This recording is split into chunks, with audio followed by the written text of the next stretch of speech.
How's it going, everybody? Welcome to Newegg TV. This is another episode of Yolk'd. Yes, it is. I'm Kyle. I'm Paul. How are you doing today, Paul? I'm fantastic. This is awkward. The 26th episode of Yolk'd, and man, is this a milestone for us. It is. It's an important episode, and there's a hole in the table. There is. Where did that come from? Oh, you know what? I did that. You did do that. I believe you did that during the live stream for the NVIDIA Shield. Yeah, that was yesterday. It was an endurance test. It was a drop test that we did with the Shield. I literally dropped it about 5 feet off the table, and it was more like 2 feet. It was like okay, maybe it was 2 feet. Calibration's off. That's some damage, though, man. It is. It's almost like it makes a better sword than a shield.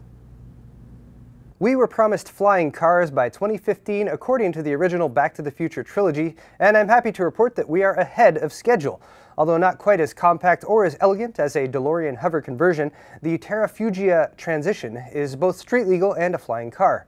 It was seen in the wild recently at the EAA AirVenture Air Show in Oshkosh, Wisconsin, demonstrating how the conversion between flying and driving modes can take place in less than a minute. The transition has a top speed of 100 miles per hour, a 410-mile range, and even an eco-friendly 35 miles per gallon highway fuel efficiency. In the air, its 100-horsepower Rotax 912 IS engine will consume 5 gallons of fuel per hour, and for safety it includes driver and passenger airbags, as well as a vehicle parachute in case you forget how to fly in midair. All this can be had for a street price of only $279,000. If you've just started getting the hang of AMD's naming system for their Radeon HD line of desktop graphics cards, hold on to your PCB, folks, because it's all about to change. With the next generation of video cards just around the bend, the VGA manufacturer will adopt a new naming method that should be easier to learn for people who have a hard time remembering 4-digit numbers. According to Guru 3D, each of the next-gen video card names will have a 2-digit prefix. The 7970, for example, would go by something closer to the R7 7970, whereas the upcoming desktop lineup would be called the R9 9970. The R indicates a desktop graphics card, whereas the numerical value stands for the particular generation.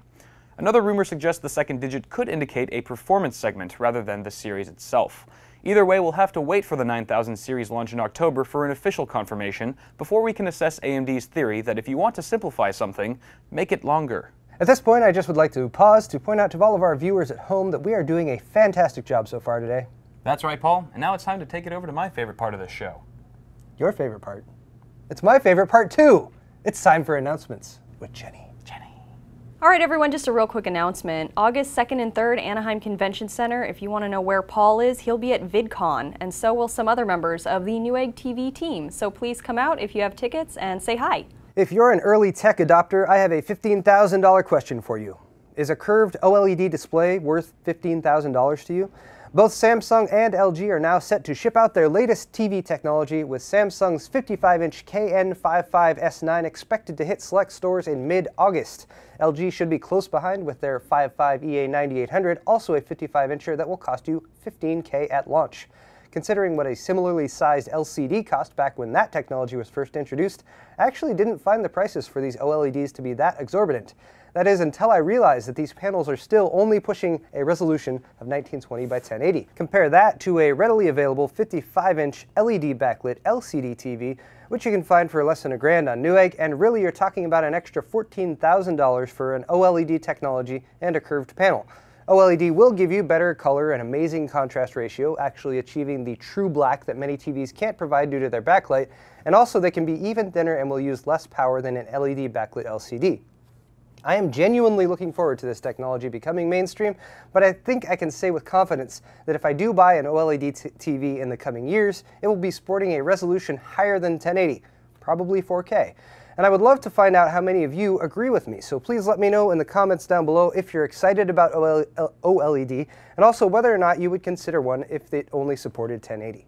A couple weeks back, Samsung announced that their 840 EVO SSD would be using 3-bit per cell TLC NAND while shipping in 1 TB capacities. Many were doubtful that such a device from a top-tier brand would be more affordable than, say, a GTX Titan, but Samsung's tempting offer of just $650 makes the drive all the more accessible to the common user. But what does it have to say about performance? AnandTech's thorough review of the drive shows performance gains over Crucial's similarly priced 960GB M500, and the EVO's additional features boost the overall value of the drive even further. TurboWrite, for example, offers NLC-grade performance on a TLC drive, while Samsung's Rapid DRAM cache allows users to experience PCIe-like SSD performance for a fraction of the cost. You can bet your bottom dollar that we'll soon start to see more 1TB SSDs surface at lower price points, but if you're in the market for an upgrade and have a few hundos lying around, Anand and I highly recommend you pull the trigger. If you thought that there were already too many closed-loop liquid CPU coolers on the market, you would be wrong, according to the folks over at Zalman.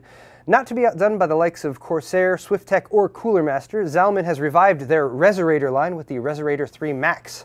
Fortunately, this is most definitely not an off-the-shelf design from Coolit or Acetech, and Zalman has distinguished the Reserator 3 Max with a dual copper-finned radiator design, a high-efficiency quadro cooling path, and the use of nanofluids, which I think is also the byproduct of staying stealthed in Crysis 3 too long without a bathroom break. No word on pricing or availability yet, but we'll be sure to bring you more details once we get one into the studio.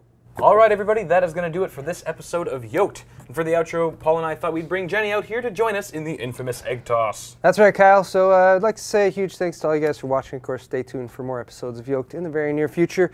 And yeah, we're out for this time. Thanks for watching. You've just been Yolk'd. Where did you get that?